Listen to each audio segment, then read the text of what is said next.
बिस्मिल्लाहिर्रहमानिर्रहीम। मेरे दोस्तों, मेरे अज़ीज़ों, आज हम नमाज जनाजा सीखेंगे और हम सबको मालूम होगा कि नमाज जनाजा यानी जनाजा की नमाज फ़र्ज़ किफ़ाया है।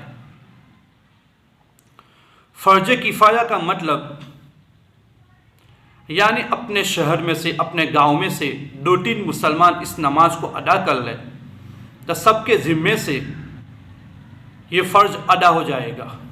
उसको कहते हैं फ़र्ज़ किफ़ाया। तो नमाज जनाजा के अंदर 2 चीज़ें फ़र्ज़ है। इस नमाज के अंदर 2 चीज़ें फ़र्ज़ है। नंबर 1 क़ियाम यानी खड़े होकर नमाज पढ़ना, यानी जनाजा की नमाज खड़े होकर पढ़ेंगे। नंबर 2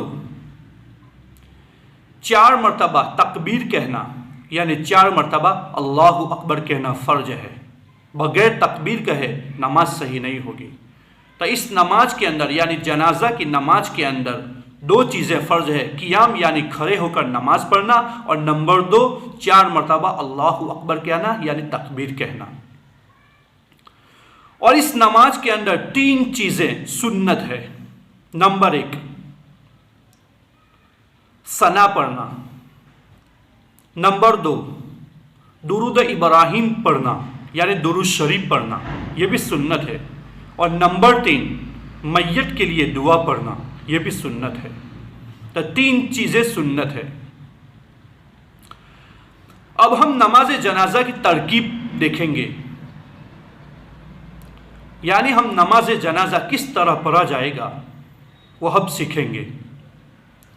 तो सबसे पहले हम नियत करेंगे, मैं जनाजा की नमाज मैयत की मगफिरत के वास्ते इस इमाम के पीछे पढ़ता हूँ, अल्लाह के वास्ते। तो ये नियत करेंगे। नियत करने के बाद इमाम जोर से अल्लाहु अकबर कहेंगे, यानी इमाम अल्लाहु अकबर कहते वक्त हाथ कानों तक उठाएंगे और नाफ के नीचे बांध लेंगे।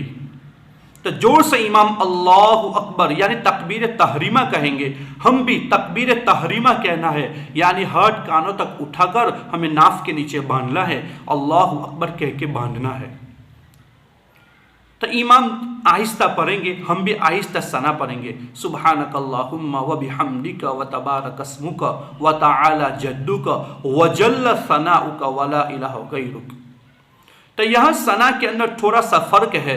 व जल्ल सनाउका यानी व तआला जद्दू के बाद व जल्ल सनाउका ज़्यादा पढ़ना है। तो व तआला जद्दुका व जल्ल सनाउका व ला इलाहा गैरुक, ये सना पढ़ना है। आहिस्ता इमाम भी पढ़ेंगे और हम भी पीछे इमाम के पीछे आहिस्ता सना को पढ़ना है। फिर इमाम दूसरी तकबीर कहेंगे बगैर हाथ उठाए, अल्लाहु अकबर। इमाम जोर से तकबीर कहेंगे, हमें भी इमाम के पीछे आहिस्ता से तकबीर कहना है, अल्लाहु अकबर। फिर इमाम आहिस्ता दुरूद इब्राहिम पढ़ेंगे यानी दुरूद शरीफ पढ़ेंगे, हम भी आहिस्ता दुरूद शरीफ पढ़ना है। अल्लाहुम्मा सल्लि अला मुहम्मद व अला आलि मुहम्मद कमा सल्लैता अला इब्राहीम व अला आलि इब्राहीम इन्नका हमीदुम मजीद। अल्लाहुम्मा बारिक अला मुहम्मद व अला आलि मुहम्मद कमा बारकता अला इब्राहीम व अला आलि इब्राहीम इन्नका हमीदुम मजीद। दुरूद शरीफ पढ़ने के बाद इमाम जोर से तीसरी तकबीर कहेंगे, अल्लाहु अकबर। हमें भी बगैर हाथ उठाए तीसरी तकबीर हमें आहिस्ता कहना है, अल्लाहु अकबर। फिर इमाम और हम यानी मुक्तदी मैयत के लिए दुआ पढ़ेंगे, अल्लाहुम्मा गफिर लि हय्यिना व मय्यितिना व शाहिदिना व गाइबिना व सगीरिना व कबीरिना व ज़करिना व उनसाना। अल्लाहुम्मा मन अहयैतहु मिन्ना फ़अहयिही अलल इस्लाम व मन तवफ़्फ़ैतहु मिन्ना फ़तवफ़्फ़हु अलल ईमान। ये मैयत के लिए दुआ पढ़ना है। अगर मैयत नाबालिग लड़का है तो इस तरह दुआ पढ़ेंगे, अल्लाहुम्मा जअलहु लना फ़रतन वजअलहु लना अजरन व ज़ुखरन वजअलहु लना शाफ़िअन व मुशफ़्फ़ा। ये दुआ पढ़ना है।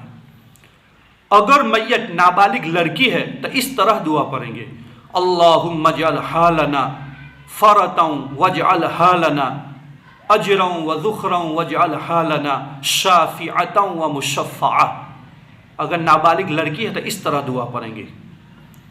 फिर इमाम जोर से चौथी तकबीर कहेंगे अल्लाहु अकबर, तो हमें भी आहिस्ता चौथी तकबीर कहना है।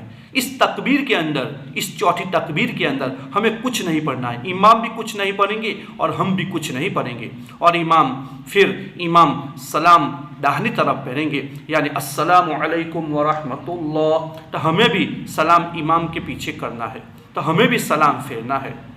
और इमाम फिर बाई तरफ सलाम फेरेंगे अस्सलामु अलैकुम व रहमतुल्लाह, तो हमें भी इमाम के पीछे हमें भी सलाम फेरना है। तो ये नमाज जनाजा की तरकीब है।